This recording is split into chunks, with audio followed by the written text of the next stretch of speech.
देवादिदेव आदिनाथ भगवान की जय। देवादिदेव मूलनायक पार्श्वनाथ भगवान की जय।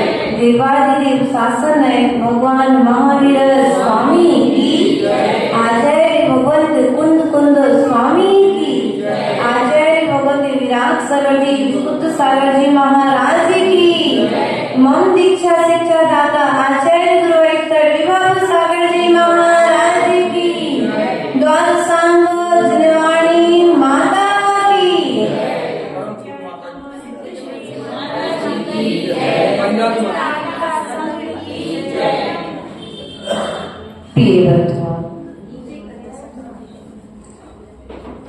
जैसी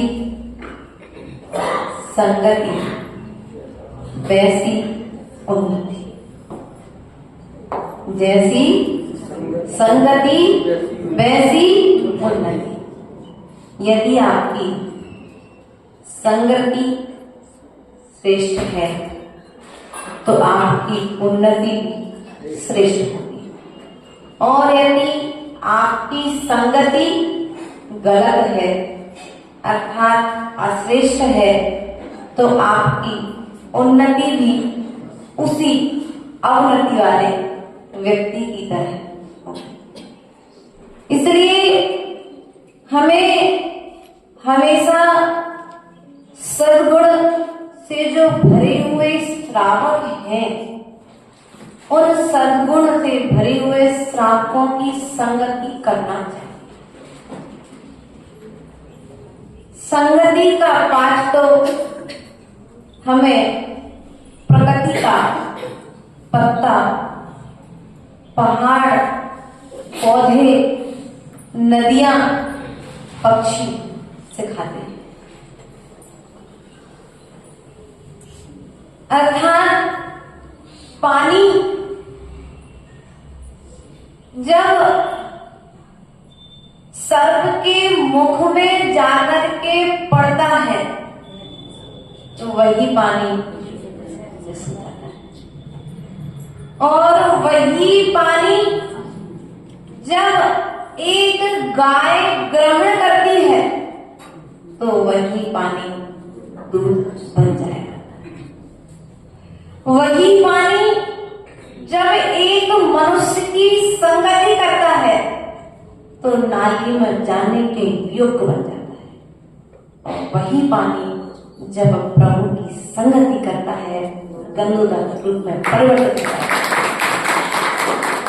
इसलिए यदि आपको अपना विकास करना है तो अपनी संगति पर ध्यान दीजिए।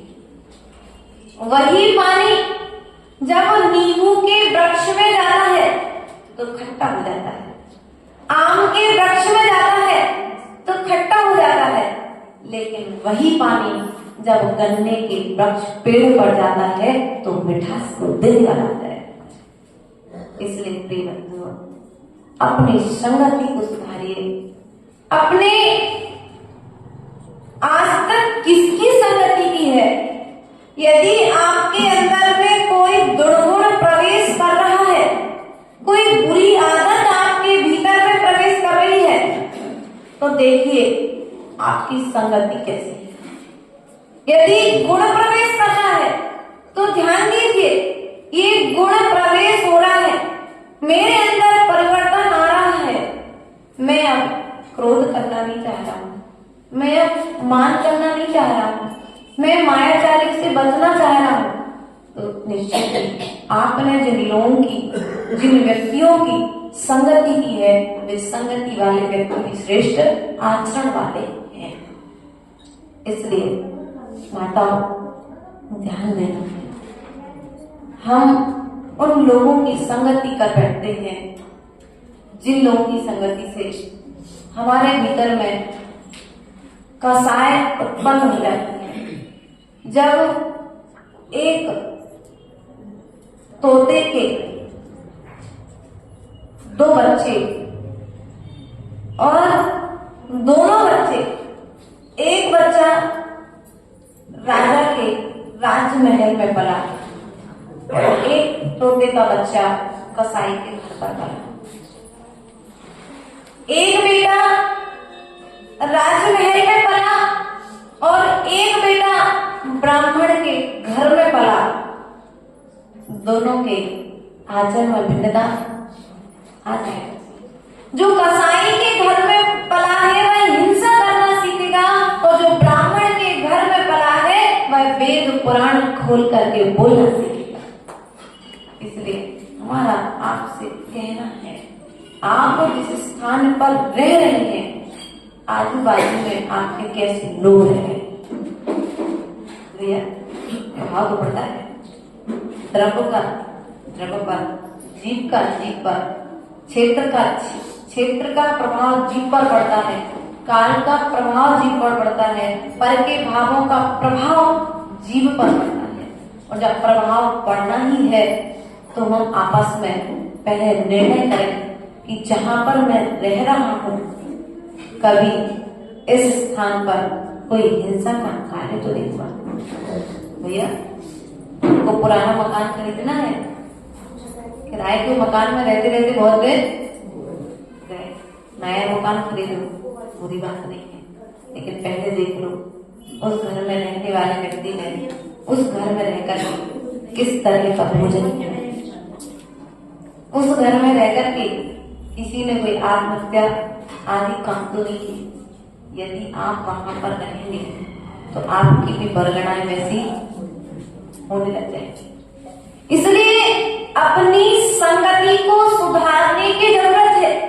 जीवन में उन्नति होना प्रारंभ हो जाएगी। इसलिए प्रिय मित्रों, विचार करें कि ये जो एक उंगली या 2 उंगली या 3 उंगली के मेल का नाम हाथ नहीं है। एक उंगली को हाथ कहेंगे क्या? 2 उंगली को, 3 उंगली को नहीं कहेंगे। 5 उंगलियां जिसके पास में होती है उसे अपन हाथ। अर्थात यदि हम एक हैं, हम संगठित हैं, तो फिर ताकत है हमारे पास। और यदि हम अकेले हैं तो फिर हमारा कोई महत्व ही नहीं है। इसलिए प्रिय बंधुओं, ध्यान रखना, ये पूरे एक एक अंग शिराओं, रक्त, मज्जा, मांस, विष्ठा आदि सबके मिलने का नाम शरीर है।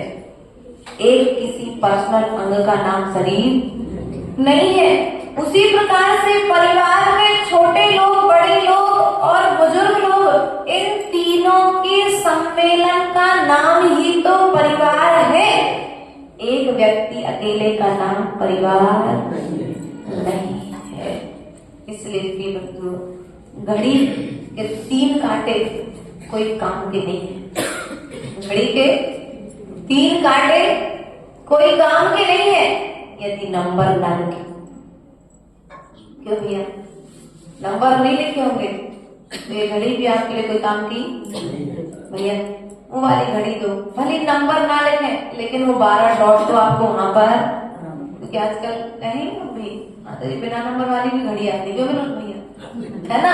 अब बिना नंबर वाली आती, लेकिन नंबर का साइन तो 12, नंबर के 12 साइन तो वहां पर चाहिए होते। और बिना साइन के आप मात्र 3 कांटे लगे हो और कोई भी साइन नहीं हो तो क्या घड़ी खरीदो? क्या नहीं खरीदते ना?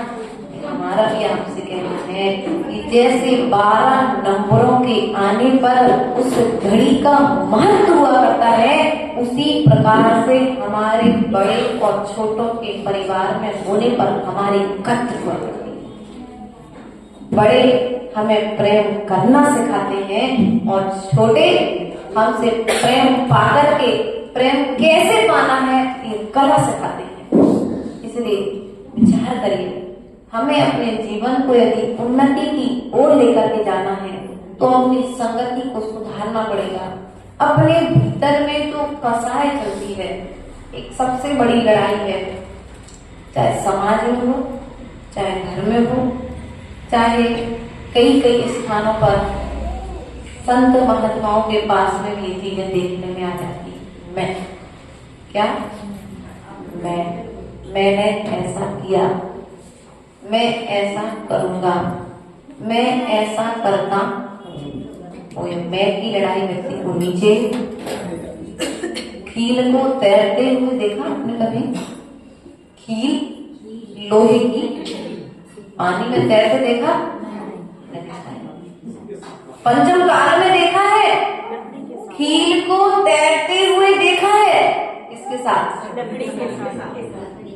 उस खील को लकड़ी में ठोक दो, लकड़ी भी पार हो रही और खील भी पार। उसी प्रकार से यदि आपकी संगति श्रेष्ठ है तो संगति वाला व्यक्ति स्वयं भी पार हो जाए और आपको भी पार कर इसलिए ध्यान रखना है, यदि हमें अपने जीवन में उन्नति को प्राप्त करना है तो अहंकार को छोड़ना पड़ेगा। एक बात की बात है, विनोद भैया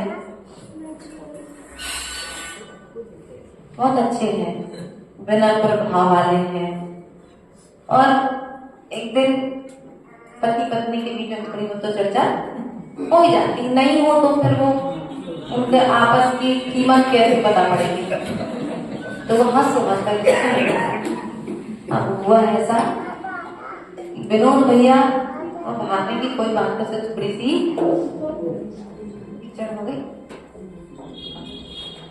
विनोद भैया को सुबह 5 बजे ऑफिस कोई काम से बाहर जाना था, लेकिन जब दोनों की बहस हुई तो दोनों ने एक दूसरे से कह दिया अब मैं तुमसे बात, और पत्नी ने कह दिया मैं तुमसे, और पति ने कह दिया मैं तुमसे बात, क्यों विनोद भैया कह दिया, समझ लो एक फिल्म सामने में क्रिएट कर रहा हूं। अब वो विनोद भैया को आदत थी कि रोज भाभी जलाती थी तभी जगते थे। अब विनोद भैया ने कहा बोलूंगा तो नहीं, गलती उसकी थी, मेरी तो गलती है ना, अब बोलूंगा नहीं तो क्या करूं।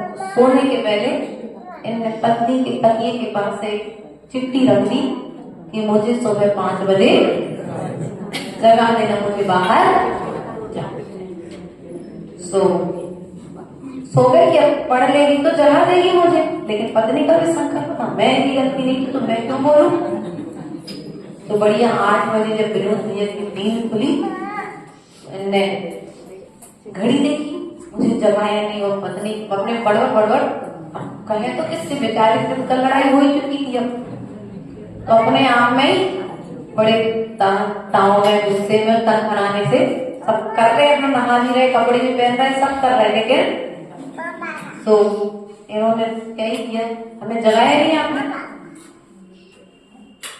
आपने हमसे कहा था जगाने के लिए, हमने भी अपना काम कर दिया।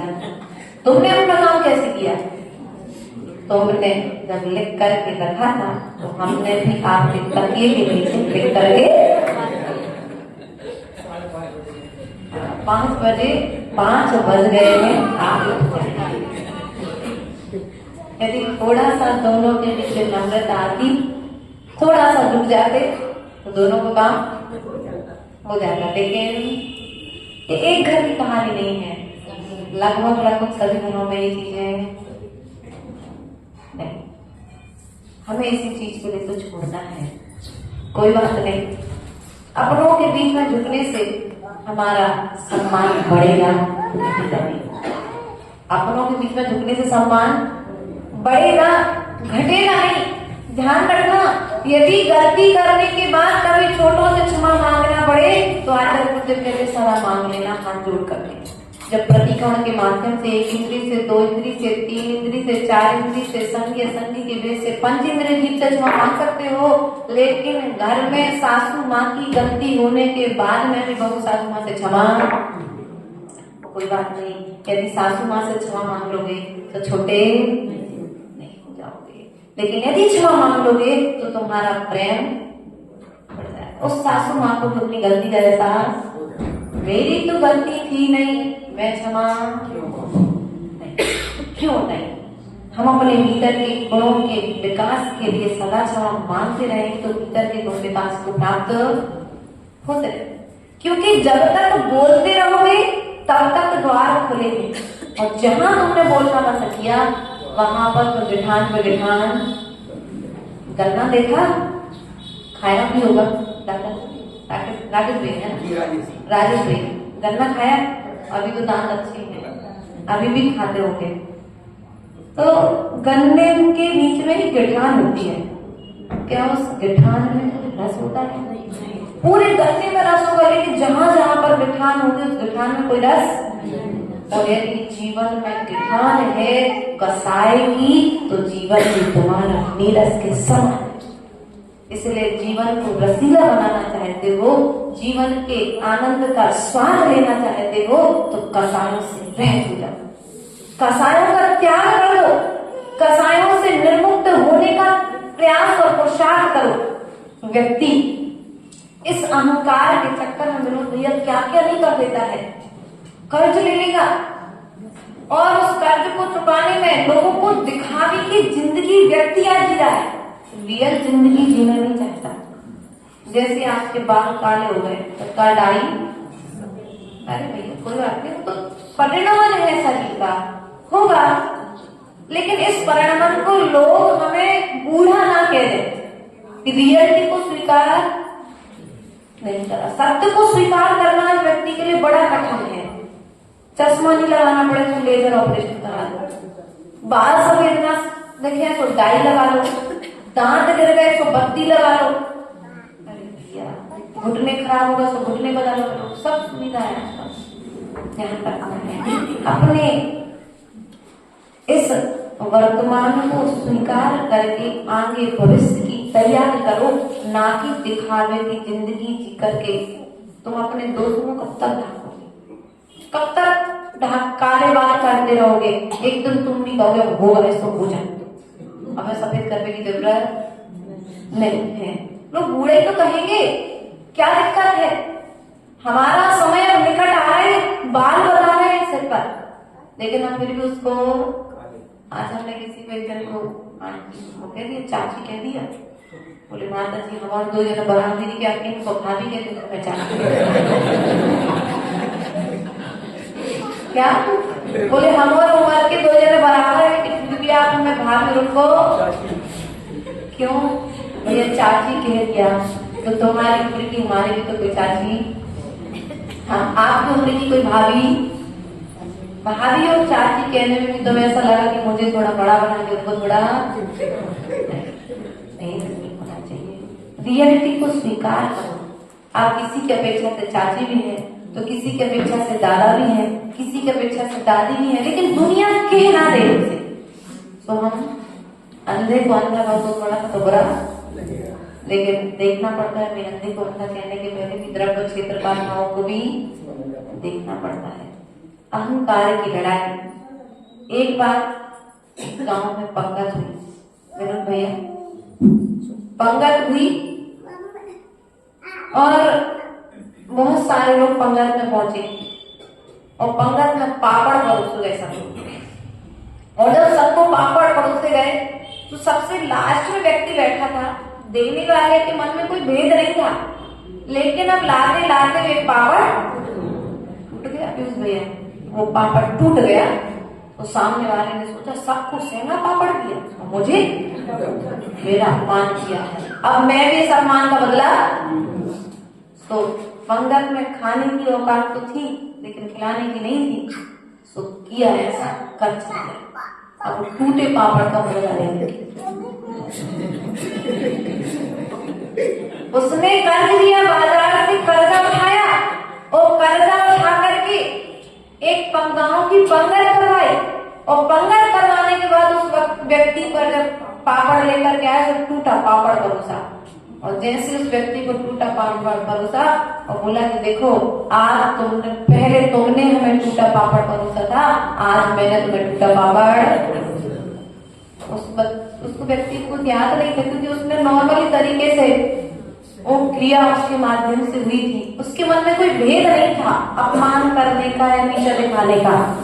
उसने कहा भैया उस समय यदि आपको बुरा लगा था तो आप उनसे कह देते और तत्काल क्षमा मांग लेते, लेकिन आपको कर्ज मुझे नीचा दिखाने के लिए इतना बड़ा कर्ज लेने की जरूरत है। ऐसे हम और आप की स्थिति है, गलत है, गलत परिवार में रह रहे लेकिन एक दूसरे पर विश्वास, शंकाओं में व्यक्ति जीवन, पिता को पुत्र पर विश्वास नहीं है, माँ को बेटी पर विश्वास नहीं है, बहू को सास पर विश्वास नहीं है, तो परिवार चलेगा कैसे? समाज को साधु पर विश्वास नहीं है। हाँ भैया विश्वास नहीं है, हम लोग झेलते हैं सब परिस्थितियां। इससे ध्यान रखना, यदि तुम्हें विश्वास नहीं है तो तुमने अपने विकास के द्वार अपने हाथ से बंद करके रखे और जब तक विश्वास करोगे नहीं तब तक तुम्हारा विकास होगा नहीं। देव शास्त्र और गुरु देव, शास्त्र और गुरु, इन 3 पर तो विश्वास करना पड़ेगा। जीते जी करो तो ठीक, वरना अंतिम समय में तो तुम्हें इनकी बात मान करके ही, इस भाव में नहीं अगले भाव में, अगले भाव में नहीं अगले के अगले भाव में यदि भव्य हो तो एक ना एक दिन जाकर के सिद्धालय में विराजमान हो गए। सिद्धालय में विराजमान होने के पूर्व तुम्हें इन पर श्रद्धा करनी पड़ेगी। जब करनी पड़ेगी, जो काम कल करना है उस काम के लिए हम आज से प्रारंभ करें, क्योंकि आज बुद्धि है, विवेक है, शक्ति है, क्षमता है, सब कुछ अच्छा है, लेकिन विश्वास और विकास भी। इसलिए प्रिय बंधु, यदि अपने जीवन में परिवर्तन चाहते हो तो एक तो संगति पर ध्यान दो, संगठन पर ध्यान दो, और दूसरा एक रहने का प्रयास और पुरुषार्थ करो। क्योंकि सेकंड सेकंड जब मिलता है तब 1 मिनट बनता है। सेकंड सेकंड जब मिलता है तब कहीं 60 सेकंड के मिलने पर 1, और जब 60 मिनट मिलते हैं तो फिर 1, और जब 24 घंटे मिलते हैं तो 1 दिन बनता है। और ऐसे जब 7 दिन मिलते हैं तब 1 हफ्ता बनता है, और जब 4 हफ्ते मिलते हैं तो 1 माह बनता है, और जब 12 माह मिलते हैं तो 1 वर्ष बनता है, और जब 5 वर्ष मिलते हैं तो फिर 1 युग बनता है। इसलिए प्रिय बंधु, मिलोगे तो बढ़ोगे, मिलोगे तो उन्नति होगी, और यदि मिलोगे नहीं तो उन्नति भी होने वाली नहीं। इसलिए मिलना सीखो। किससे? दूध से और पानी से, दूध से और चीनी से। दूध और पानी का तो फिर भी चलो ठीक है, नींबू डालो तो अलग हो जाता है, लेकिन यदि उस दूध में शक्कर मिला दी जाए और फिर नींबू डालो तो शक्कर पानी के साथ में भी रहेगी और छेना के साथ में रहेगी। शक्कर प्रसाद नहीं छोड़ती। इसलिए जब धर्म करने के लिए बैठो, धर्म के आंगन में आकर के बैठो, तो इस प्रकार से समर्पित हो जाना जिस प्रकार से दूध में शक्कर सम्मिलित हुई। फिर भेद हम अलग अलग, क्योंकि हमारे भगवान महावीर स्वामी ने हमें मैत्री का पाठ सिखाया है। यदि उन्नति चाहते हो तो आचार्य भगवत अमित गति स्वामी ने सामयिक पाठ के प्रथम काव्य में कहा है, सत्वीषु मैत्रीं गुणेषु प्रमोदं, इष्टेषु जीवेषु कृपापरत्वं, माध्यस्ते भावं विपरीते व्रतं, सदा ममात्मानं विदधातु देव। सभी जीवों में मैत्री का भाव, सभी जीवों में मैत्री का भाव नहीं।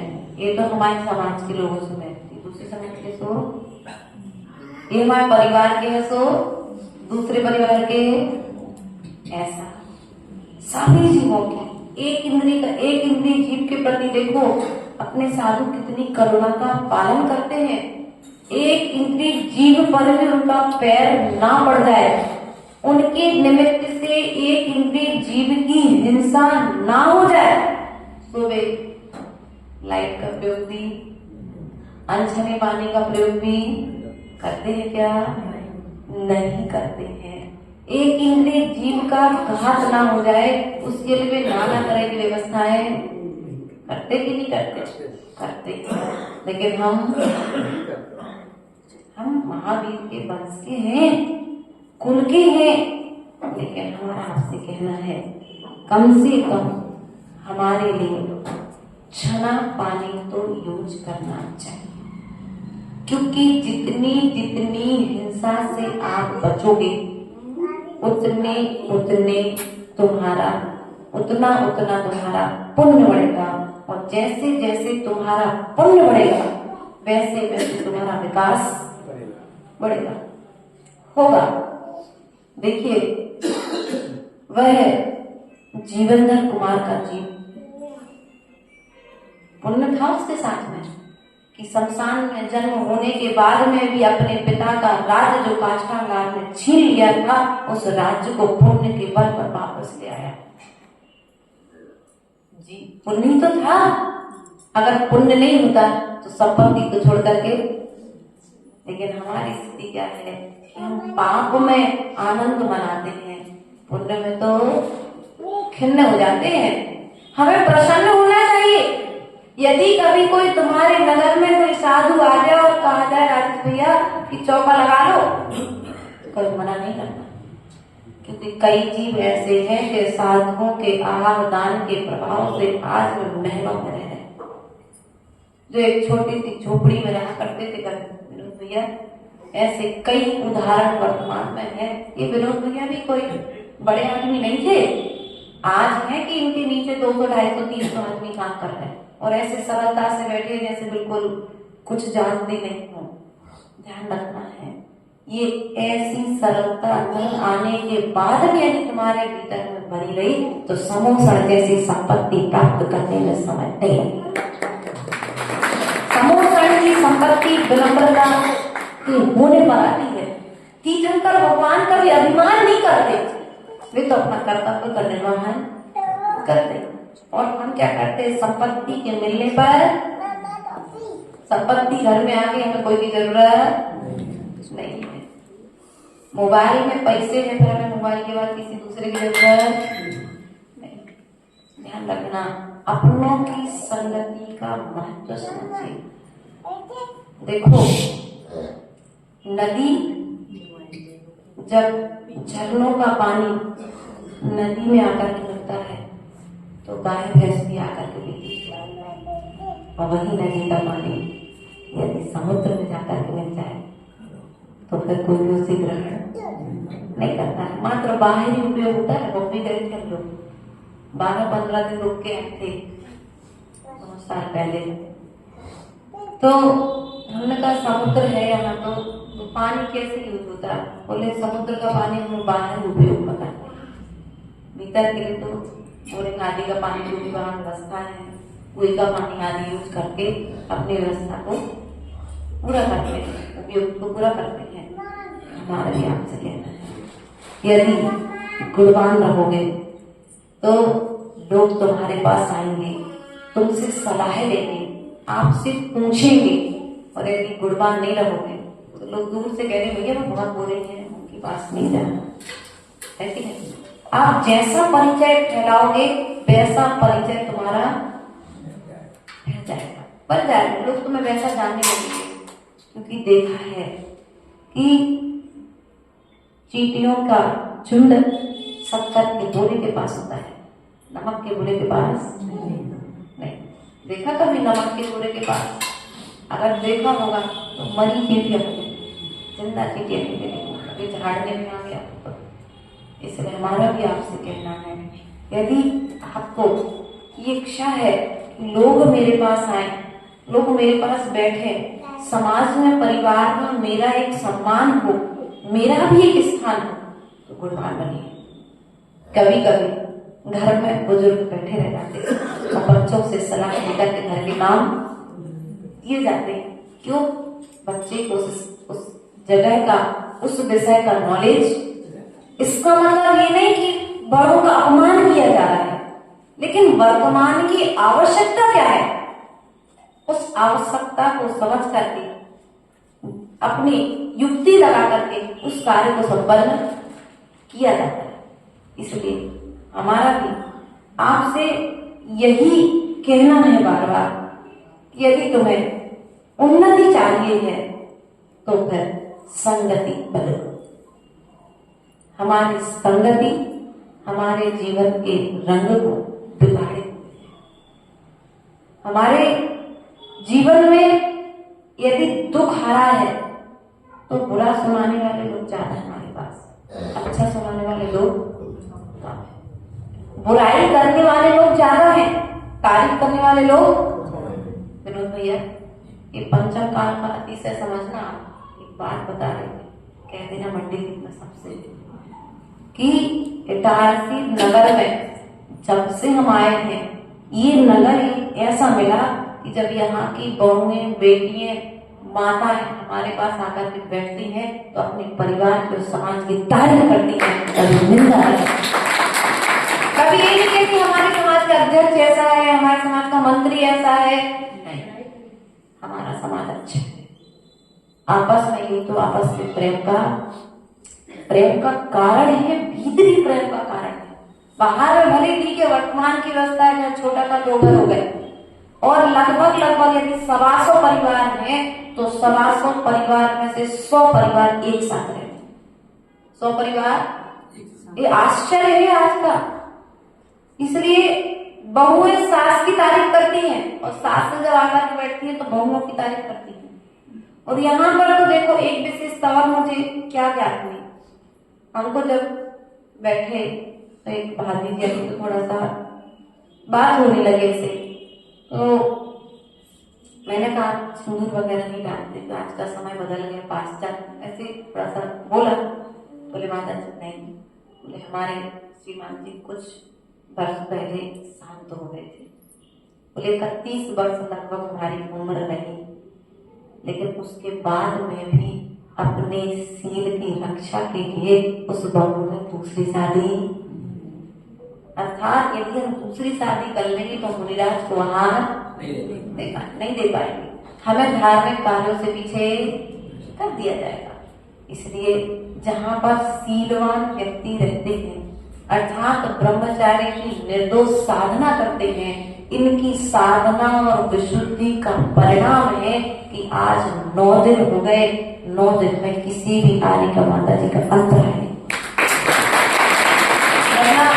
आपने देखा है रास्ते में जब चल करके आ रहे हैं, जब अपन आगे और भी स्थानों पर रहे हैं तो इतने दिन में 2-3 अंतराय तो हो ही जाते हैं कि भगवान पार्श्वनाथ की कृपा मैंने समाज की तारीफ की थी। ठाकुर सागर जी महाराज जी मंडी जी में चतुर्मास हो गया था और पूरी समाज ने वहां पे जाके भोजन कराया था, उनकी आत्मा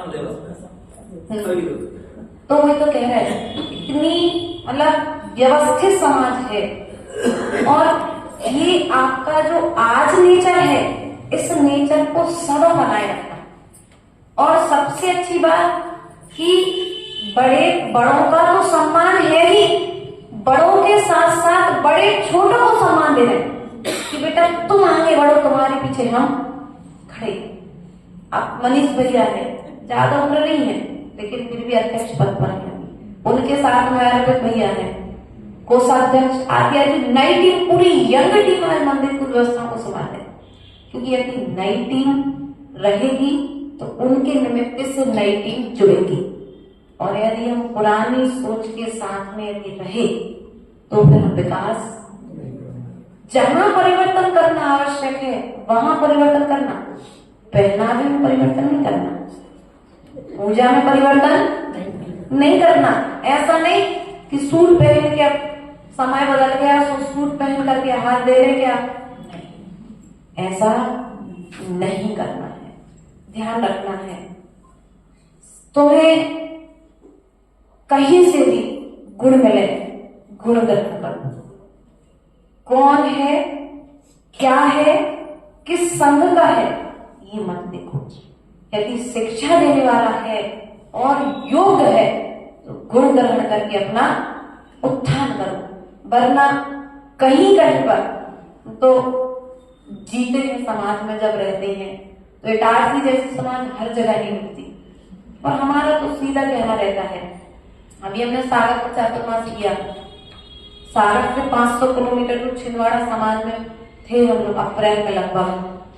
सागर समाज चातुर्मास का श्रीफल लेकर के पहुंची, छिंदवाड़ा समाज ने खूब निवेदन किया, लेकिन कुंदरपुर बड़े बाबा के चरणों में आना था। तो हमने कहा भैया हम आना तो है बड़े बाबा के चरणों तक, लेकिन हम उस समाज में चातुर्मास करेंगे जिस समाज में कोई प्रोजेक्ट नहीं। क्यों विरोध भैया? यदि प्रोजेक्ट वाली समाज में चातुर्मास कर लो तो साधु खाता तो है लेकिन समाज पूरा घर भिजवा देते हैं। बार बार फिर विकल्प हमने तो किसी चतुर्मास करा हो कि आपके चतुर्मास से तो पैसा आ जाए सुना लो काम, तो भैया एटीएम होते तुम लोग आ रहे हैं निकाला करो। धर्म करने के लिए साधु को अपने नगर में लाना, पैसा कमाने के लिए मत लाना, वरना पुण्य करती हुई पाप का बंद कर दे। ये रियलिटी है। यहाँ तो बहुत अच्छे लोग हैं, यहाँ कोई तकलीफ नहीं है, लेकिन अन्य अन्य जगह पर हम देखते हैं कि लोगों के प्रोजेक्ट होते हैं, ले जाकर के रखते हैं, हम आपका चतुर्मास तब कराएंगे जब हमारे प्रोजेक्ट आप पूरा करोगे। हाँ, तो हम तत्काल ना हमारा कोई प्रोजेक्ट है, ना हम अपना कोई प्रोजेक्ट करेंगे, ना तुम अपना कोई प्रोजेक्ट ला, क्योंकि हम प्रोजेक्ट करने के लिए साधु बनते तो साधु बनना हमारा निरर्थक है। इसलिए दीक्षा के पूर्वी नियम ले लिया तो ना कभी कोई मंदिर बनवाएंगे, ना कभी किसी भी तरह के क्षेत्रों में हम पढ़ेंगे, क्योंकि धन जहां आता है वहां पर बुद्धि क्या हो जाती है, भटक जाती है, और जहां बुद्धि भटकती है वहां पर विवाद होता है। इसलिए हमारा भी आपसे एक ही चीज कहना है कि संगठित रहिए, एक रहिए, हमेशा अहंकार से बचिए। मुझे जो मिला है वो मेरा कोई नाम कर्म का उदय है, जो मुझे प्राप्त है वो मेरा कर्म का उदय है, लेकिन कभी भी अपने अहंकार की पूर्ति में किसी दूसरे का अपमान नहीं करना, क्योंकि अपमान का फल चक्रवर्ती ने भोगा था। बेहतर के लिए मैं चक्रवर्ती हूं और तुमने मुझे गर्म खीर खिला दी। अरे चक्रवर्ती, थोड़ा सा विवेक रखता, जब हाथ डाला था तब तो तुम्हें मालूम पड़ी होगी ना खीर गर्म है, तो छोड़ देता। इतनी लोलुपता क्यों? क्यों गर्म खीर तूने अपने हाथ से मुंह में डाली और दोष रसोई पर दे दिया, और उस क्रोध में आकर उसने वो झूठी थाली रसोई पर फेंक दी। जैसे ही रसोई पर झूठी थाली फेंकी, वो रसोईया मरण को प्राप्त हो गया। मरण को प्राप्त हुआ तक बेहतर बन गया, बेहतर बन करके उस नगर में आया और चक्रवर्ती के लिए कोई फल के बहाने नाव में विक्रिया से उसने नाव को डामाडोल कर दिया। चक्रवर्ती डर गया, समय दृष्टि था, नमोकार मंत्र पढ़ने लगा। बेहतर ने विचार किया कि देखो मेरी इस विक्रिया का इस पर कोई प्रभाव नहीं हो रहा है, ये पढ़ क्या रहा है। पूछा कि तुम कौन सा मंत्र पढ़ रहे हो? बोला मैं नमोकार मंत्र पढ़ रहा हूँ। अच्छा, तुम नमोकार मंत्र पढ़ रहे हो ना, इसलिए नाव डगमगा है। उपाय क्या है? तुम इस नमोकार मंत्र को पढ़ना बंद, और जैसे ही तुम नमोकार मंत्र को पढ़ना बंद करोगे वैसे ही ये नाव हिलना बंद, तूफान बंद, क्योंकि विक्रिया से कर रहा था। तो जैसे ही उसने नमोकार मंत्र पढ़ना बंद किया, तत्काल नाव हिलना बंद हो गई, तूफान आना। चक्रवर्ती को लगा ये तो सही कह रहा है नाविक। फिर से नाव एकदम से डगमगाई, तूफान आया। उसने कहा जो तुम पढ़ रहे थे उसको इस पानी पर लिख दो, पैर से हटा दो, ये तूफान शांत हो जाएगा। मिथ्यात्व का उदय जब आता है, पाप कर्म का उदय जब आता है, तो जो हमारा बुरा चाहने वाले लोग हैं वे हमें सलाह देते हैं, तो सलाह हमें अच्छी लगने लगती है। और उसने ऐसा किया, उसको कहाँ पर गया, कहाँ पर चला गया? जाना है बोलो तो एक बार घूमे आओ, नरक भी घूमे आओ, देखो कैसा है। ऐसा कहते ना बच्चे, अभी हमने कहा देखो नरक और स्वर्ग, हम तो जहाँ घर में अच्छो खा रहे अच्छो पहन रहे, जो ही हमारा में स्वर्ग है।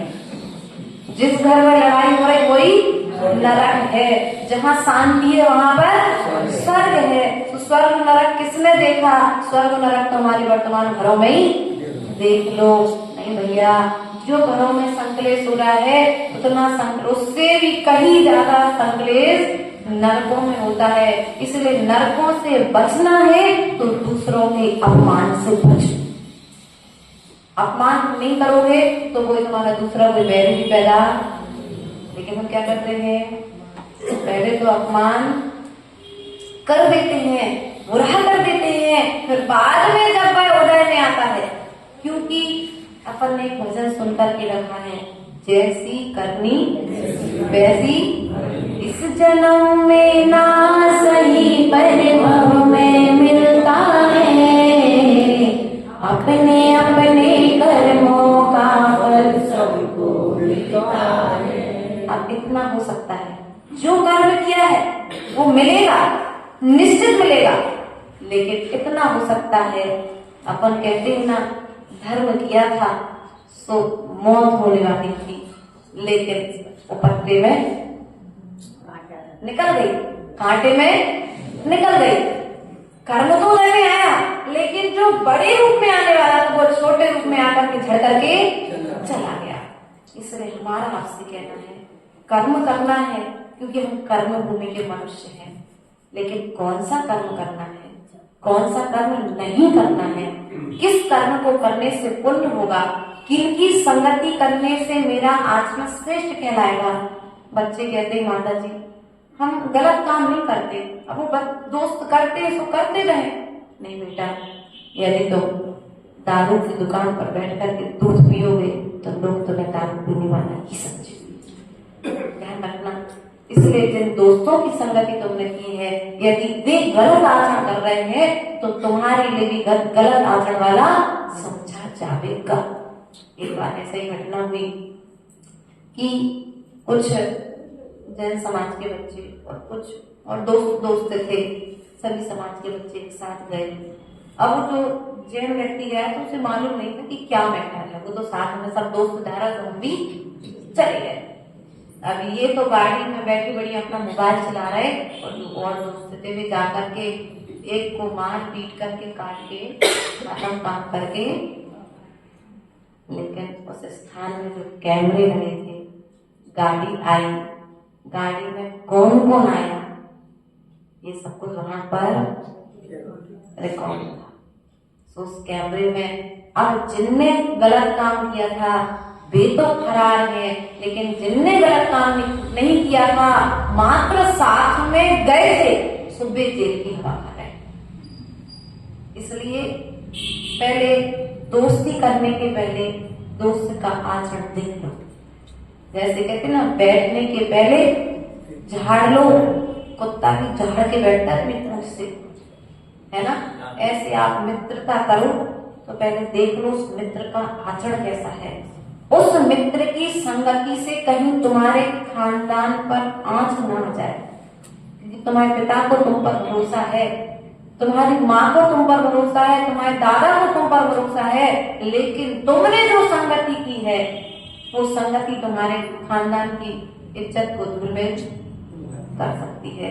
इसलिए संगति सुधारिए, निश्चित ही आपकी उन्नति होगी। इन्हीं भावनाओं के साथ बोले परम पूज्य आचार्य गुरुवरेश्वर विभव सागर जी महाराज की। जब जीवन का अंत हो मेरे सामने एक संत हो, जब जीवन का अंत हो मेरे सामने एक संत हो, मेरे ओठों पर अरिहंत हो, महावीर का वह पंथ हो, मेरे ओठों पर अरिहंत हो, महावीर का वह पंथ हो, कसायों की आग में जलता जलता आया हूँ, कसायों की आग में जलता जलता आया हूँ, वासना की राह में चलता चलता आया हूँ, वासना की राह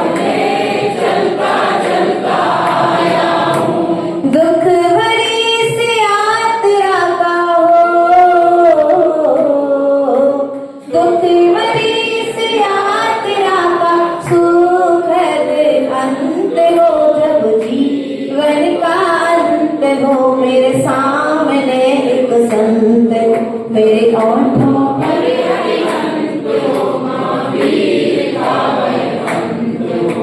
तन में जब तक श्वास है, मन में एक विश्वास है। तन में जब तक श्वास है, मन में एक विश्वास है। मुक्ति की ही प्यास है, पंडित मरण की आस है। मुक्ति की ही प्यास है, पंडित मरण की आस है।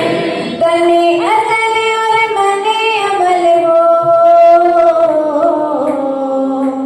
तने अचल और मने अमल हो, अब ना कोई द्वंद हो, जब जीवन का अंत हो। मेरे सामने संत हो, मेरे ओठों पर अरिहंत हो, महावीर का वैकुंठ हो। धर्म में मेरी प्रीत हो, वेदना में जीत हो। धर्म में मेरी प्रीत हो, वेदना में जीत हो। आगम का संगीत हो, प्रभु नाम का गीत हो। आगम का संगीत हो, प्रभु नाम का गीत हो। साधना के नंदन मन में हो,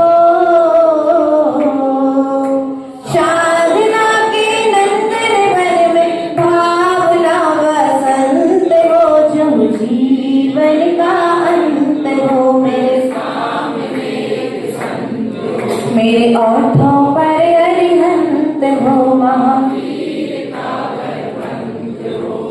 हिनवाणी के ज्ञान से सूझे लोकालो, सोवाणी मस्तके नभो सदा देते हो दो। हे जिनवाणी भारती माँ तो है जपो दिन रैन, जो तेरो शरणा गए सो पावे सुख चैन। देव बजु अरिहंत को गुरु सेवा निर्ग्रंथ, दया धर्म पालो सदा यही मोक्ष का पंथ। धर्म करत संसार सुख, धर्म करत निर्वाण, धर्म पंथ साधे बिना नर तिर्यंच समान। ओम ह्रीं अनंत मुखोद्भव सरस्वती देवे प्रथमानि उपकरणानि उपचरणानि उपद्रव्यानि उपेभ्यो नमः।